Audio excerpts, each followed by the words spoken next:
Hi everyone, so today I'm going to be walking you through the installation process for Apple CarPlay and Android Auto for my 2018 Mazda MX-5 RF. The process I followed is for UK spec cars, so it might be slightly different if you're in the US or elsewhere, so please check this before you start your own installation. This installation will be split into two videos. This video will be part 1, where I will show you how to carry out the firmware update for the Mazda Connect infotainment software. Before we start, we need to double check the existing software version that is installed.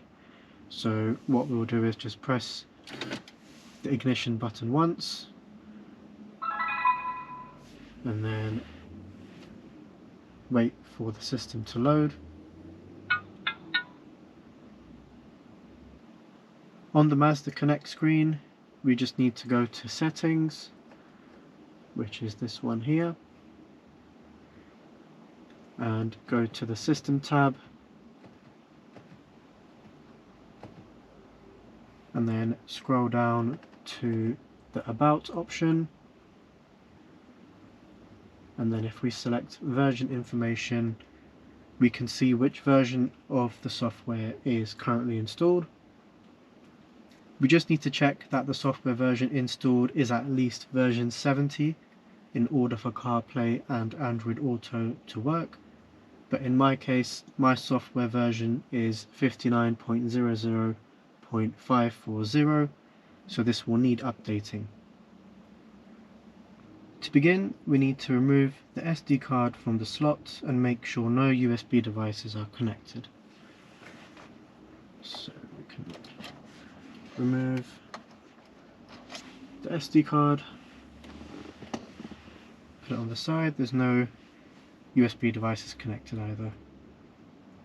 Next, we need to press the Start Stop Engine button just once without pressing the clutch pedal if your car is manual, or the brake pedal if your car is automatic, to switch the ignition position to ACC. So press it once. At this point, the display in the instrument cluster will be off, which is that one there, so it's just a screen that is on.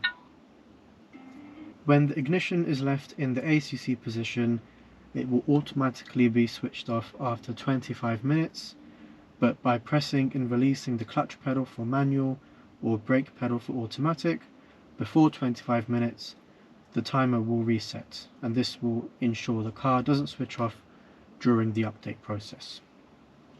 Next, we need to select the radio and verify that there is sound coming from the speakers. So we can go to the radio,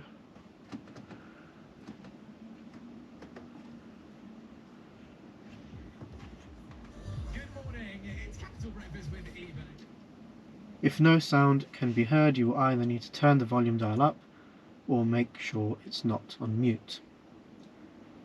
When sound is heard from the speakers, it means the system is in standby position, which is what we need. Now we need to press the Music, Favorites and Volume Mute button at the same time for 2 to 5 seconds, and the diagnostic test screen will appear.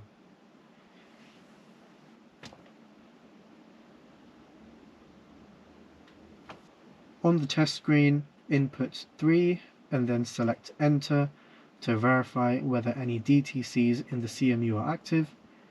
No idea what that means, but we'll do that anyway. So we'll press 3, Enter, no active DTC, and then we can select Clear to go to the next step. Whether any DTCs are present or not, input 2 onto the test screen and then select Enter.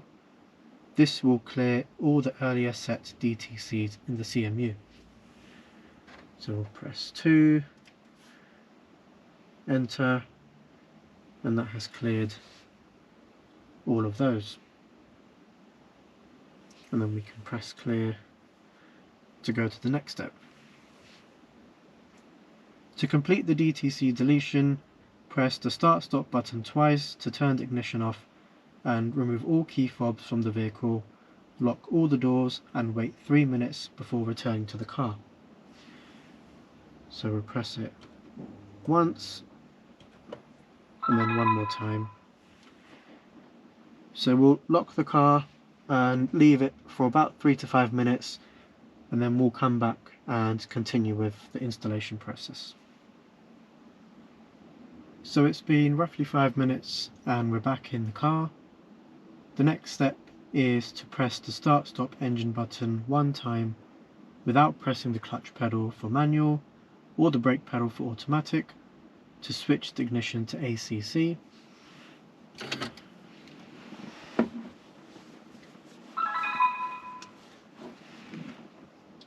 Connect the USB stick containing the software update file into one of the two USB ports. Only this USB should be connected and nothing else. So we have our USB containing the update file, and we'll just put it into the top one there, and we can see the message has appeared on screen when the USB stick has been recognized.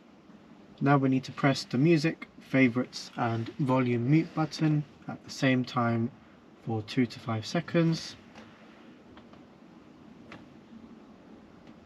Input 99 and then select enter.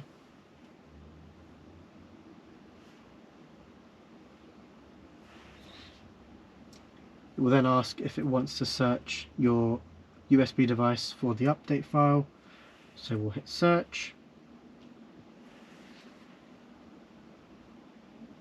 Using the touchscreen, we can select reinstallation package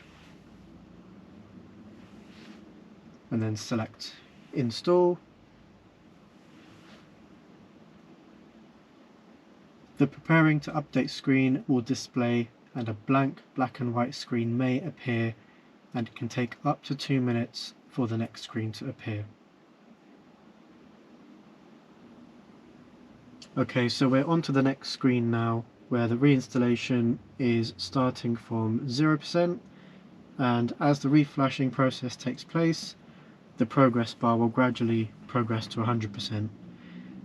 Just a reminder here to make sure you press your clutch pedal if you have a manual, or the brake pedal if you have automatic, before 25 minutes, just so that the system doesn't shut down.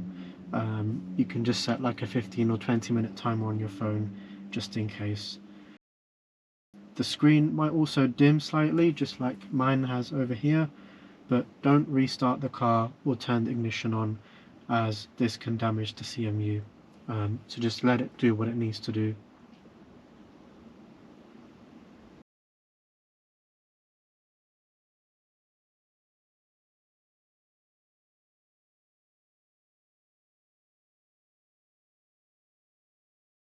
So once the update has completed, you'll just need to turn the ignition off.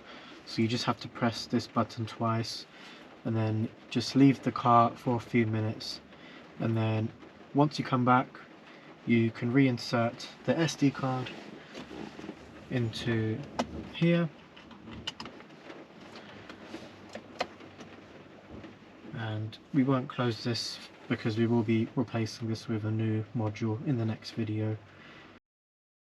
So if we put the ignition on again, so we can verify that the update was completed by going to settings, and then if we go to system,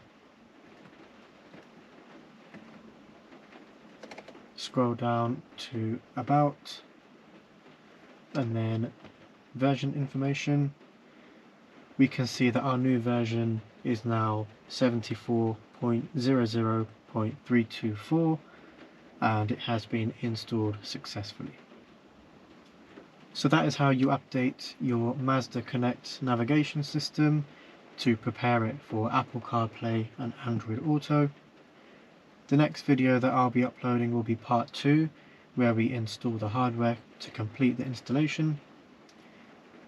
Please let me know if you have any questions in the comment section below. If you found the video useful, please give it a like and subscribe for more MX-5 videos, and I'll see you in the next one.